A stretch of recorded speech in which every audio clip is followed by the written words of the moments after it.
Hi, welcome to another edition of the Southern Football League web show. I'm Rowan Schreier. We're proudly brought to you by Leader Community Newspapers, as we are each week. Now, leading into round 16, we've got some hotly contested games coming up. None more important than this week's 88.3 Southern FM match of the round, Cheltenham versus Mordialloc, 4th versus 5th down there at Weatherall Road. I'll be joined by both the coaches in that match very shortly. Stay tuned. As always, we've got the round 15 edition of the Southern Footy League Top 5 to come. Stay tuned. Okay, and we're here with Brett Childers, the Cheltenham senior coach, ahead of this week's big clash down there at Weatherall Road. Another warm welcome to you, Brett. Yes, afternoon. How are you? Now you guys down there at Cheltenham, a season finals campaign has been thereabouts in the mix over the last couple of years. What are you doing differently in 2009 that you haven't done in previous years? Probably the biggest difference is the young blokes. Trying to bring the young. We've had obviously a good setup for the last 2 or 3 years with the young players coming through. The last 4 or 5 weeks, we've done a lot of fitness work, a lot of running.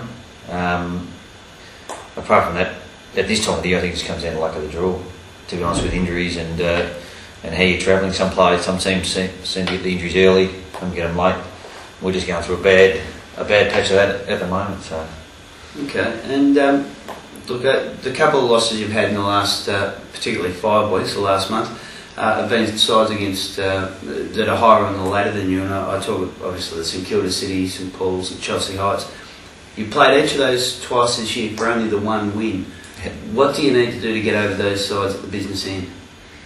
We just need consistency. Yeah, that's our biggest problem. Is that we've probably got a core group of 10 players, and the opposition coaches know who they are, who play a good, consistent brand of footy. We've got a couple of what I would say sort of stars of the comp in Taranto and Dunn, who, if they're up and going, which they were Saturday, they played exceptionally well Saturday against Chelsea.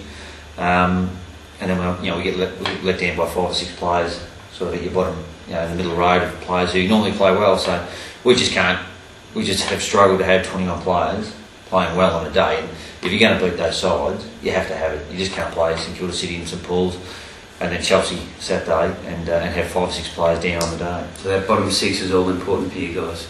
Well, to be honest, it's probably not even our bottom 6 players.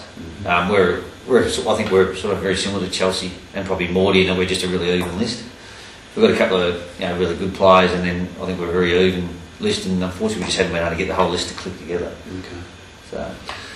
Now, you run into the finals, obviously a huge clash against 5th place Mordialloc this week, and then Taronga and Clayton to finish the year off. How do you see that finish per year for you guys? It's not the hardest hitting last couple of games going into finals, but does it give you a chance to fine-tune your game plan, bring that consistency that you crave? Yeah, hopefully. It comes at a good time for us for this time of year. I mean, obviously, I think the final 5's set now. I don't think anyone can... No, just positions can change. Obviously, we can't get a double chance now, so it'll be us or Morty finish, whether we finish 4th or 5th. Probably doesn't overly matter. Now we're going to be playing that same final, so for us it's come at the right time. We've got a lot of blokes who are injured at the moment, so for us it's good. I do like taking any games lightly, but if we can fine tune a few things and get a few structures right, then that'll be good. So you're not chasing the double chance anymore, the 2nd or 3rd spot? I don't think we can make it. It's only a game behind 3rd at the moment. A game, yeah, but I think at 20%, is it? I haven't had a look at the percent. I think it's only at 20%. So, look, we're aiming to win every game on the way home, and we'll try and win as much as we can. But I think realistically, I don't think we can get it now. We had to win Saturday, we didn't. So. Okay. All right. Well, this makes this week an all-important clash that you might be meeting in the first week of the finals. Yes, certainly does. Are you in a better position now as far as the list management goes than you have been in previous finals campaigns? Yeah, we are. It's been probably a frustrating year. We had so many good young players come up, and I think probably just the rigours of senior footy. They've come up and play 5 or 6 games, and then as we thought might happen, sort of drop away for a couple of games, and they just haven't been able to get that second wind. Some of the young blokes, and that's where we're really hoping to get the edge on some of the top sides to get with the young. I mean, if you look at our side, we're sort of we have a lot of older, experienced players who need the young running blokes around them. And at the moment we just haven't got that, with a few injuries and a few blokes haven't quite come up, and just some injuries we've got at the moment.